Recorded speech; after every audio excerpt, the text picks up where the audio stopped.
Wow. All right. So thank you very much again. This is Military Guna TV. I am your host, Mario Dakers. No, the thing is this. Let's get this straight. I have a few reggae boys I want to speak about. I have them listed right here. Um, the reason why I want to speak about them, we haven't seen them in action. And that's the reason why I just want to just a little small talk on each one of these players. Then now, in specific, we speak about two players who are playing right now, which is Leon Bailey and Ethan Pinnock. So I'm going to go in depth details on those two players, but on the other players, I'll just touch on each one of them briefly to let you guys understand what's happening. So, guys, thank you very much for joining. This is Military Guna TV. I am your host, as I said before, Mario Dakers. Please remember to smash that like button and also subscribe to the channel. I would really, really appreciate it if you guys do that. Now, the first player I want to speak about, people, is I'm trying to change the theme. Good. See, Casey Palmer. Now, Casey Palmer hasn't played maybe like since the beginning of the season, 6, 7 games, maybe about 2 or 3 appearances, 20 minutes each. Yeah, he's fallen out of favor with the club, with the manager. That maybe it's a systematical thing. He had a bad game before, but I don't think that those few bad games would accumulate anything because last season he was not one of their most persistent players for the team.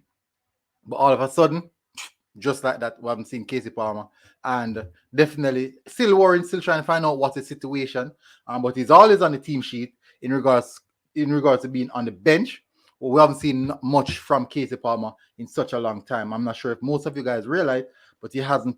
I've made any coverage and updates on Casey Palmer. This is actually my first update on Casey Palmer in a long while, and it's not really any good news. So hopefully we'll see him sometime soon. Also, a Marble. This is now the second game that I haven't seen a Marble turn up for Luton. Quite concerning, I believe. Last time they played against Bristol. Oh no, my bad. He played against Bristol City, but I'm just hoping that it's not an injury why he didn't turn up today. But Casey Palmer again is quite worrying for me. Let me see if I can find um his appearance and details. It's actually 3 out of 7 appearances he actually made. Now move on. Michael Hector. Michael Hector actually featured on the bench for Fulham yesterday. Um, no, this morning. This morning, my but why I say yesterday? He featured on the bench for Fulham, but he didn't make an appearance. No, the thing is, we haven't seen Michael Hector in the squad for such a long time. The last game he played was actually, I think, it was the Carling Cup, the Carabao Cup, the Carabao Cup. He played in that game, but he didn't play before or even after. I know he's made the bench, so maybe it's positive sign that he's coming around again to be featured in the team. Now, Jamalo, since he has made it apparent transfer onto Bournemouth, he hasn't found himself in the team as a regular fixture in the starting lineup. Now, maybe a substitute appearance here and there, but still not coefficient and also consistent enough for him to get a good form running. So still not seeing much from Jamal Lowe. And then now let's move away from those players. I've covered those players. Casey Palmer, yeah, falling out of favor. Exa seems as if he's coming back into favor. And Jamal Lowe, we just don't know what the situation is. New signing, but they're just not using him. No, Liam Bailey. The reason why I want to mention Liam Bailey is this adaptation period. Leon Bailey seems as if he's going through adaptation period. He's still not starting for Aston Villa, despite when he comes on, you see flashes and glimpses of brilliance. Then now you see the other 1 and 2 mistake, lightweight errors, as in lightweight, as in him himself being not fully strong enough to stand up over the ball. Because as you guys know, the Premier League is quite physical, very, very physical. And that is the reason I said lightweight. So he's going through the adaptation period. I said it before that he's going to have to hit the gym, work on that core strength, maybe bulk up just a bit, not much, but just a bit, build some muscles, and for him to be able to stand up. Most of the Premier League players are quite bulky. Even the smaller ones are quite bulky. Even if they're not bulky, they are very, very strong, a very, very strong core. For example, like Ryan Sterling is not bulky, but he has strong core. We see a lot of players are like that. They had to do it. Well, I've seen even our players at Arsenal, Nicolas Pepe, when he came in, he had to bulk up just a bit, just enough. Foden had to bulk up as well. Yeah, look at Greenwood and he just hit the stage. Then now he's bulk up, right? Rashford, all these players had to bulk up. So that's a big factor in what Liam Bailey has to do. Now, let's move into the last player that I want to cover, which is Ethan Pinnock. Now, this guy is actually taking the Premier League by storm, like duck to water. He knows exactly. It's like his natural habitant. He knows that this is his home and he belongs here. That is how he's playing. Now, he played this morning against Wolverhampton and he had an exceptional game. What I'm going to do, I'm going to bring up the stats for the game. I'm going to give you his game by numbers. I'm going to give you guys his game by numbers. Lovely game, lovely performance from Ethan Pinnock. Solid performance. The game was early this morning. I think kickoff was like 6:30. I had to get up like 6. And I went to my bed late last night.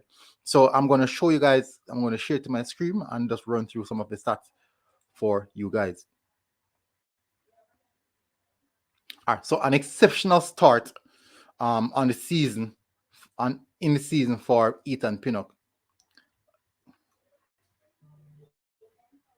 He's in great form and a solid pillar in defense for the informed Brentford team. Another solid performance from a Reggae Boy versus Wolverhampton and in a thrilling 2-0 win again for them.